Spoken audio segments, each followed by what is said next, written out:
পাকিস্তানের নাগরিকদের ভিসা প্রক্রিয়া সহজ করার সিদ্ধান্ত নিয়েছে বাংলাদেশ। এতদিন ভিসা ইস্যু করার আগে পাকিস্তানের মিশন প্রধানদের জন্য ঢাকা থেকে ছাড়পত্র নেওয়ার প্রয়োজন ছিল, যা বর্তমান সরকার বাতিল করেছে।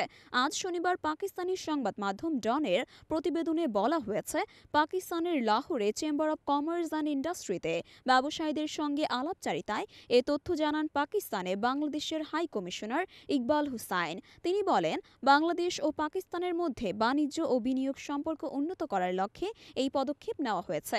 হাই কমিশনার আরও জানান, বাংলাদেশের বর্তমান সরকার দুই দেশের মধ্যে সম্পর্ক উন্নয়নে বিশেষভাবে আগ্রহী। গত এক দশকে দ্বিপাক্ষিক সম্পর্ক সন্তোষজনক না থাকলেও ভবিষ্যতে তা উন্নত করার প্রচেষ্টা চালানো হবে।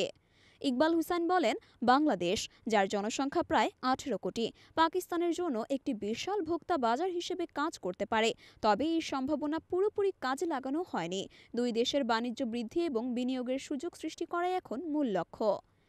এলসিসিআই সভাপতি মিয়া আবুজার সাদের দেওয়া তথ্য অনুসারে 2023-24 অর্থবছরে বাংলাদেশ ও পাকিস্তানের মধ্যে দ্বিপাক্ষিক বাণিজ্যের পরিমাণ ছিল 718 মিলিয়ন মার্কিন ডলার।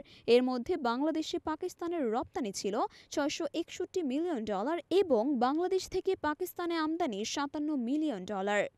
2024 অর্থবছরের প্রথম 5 মাসে পাকিস্তানের বাংলাদেশের রপ্তানি বেড়ে 314 মিলিয়ন ডলারে পৌঁছেছে, যেখানে বাংলাদেশ থেকে পাকিস্তানে আমদানি হয়েছে মাত্র 31 বিলিয়ন ডলারের পণ্য।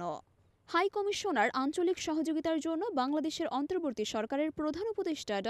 মোহাম্মদ ইউনূসের প্রচেষ্টার কথা উল্লেখ করেন। তিনি আরও বলেন, বর্তমান প্রজন্মের জন্য নতুন সুযোগ সৃষ্টি এবং পারস্পরিক বাণিজ্য বৃদ্ধির প্রতিবন্ধকতা দূর করা উভয় দেশের দায়িত্ব।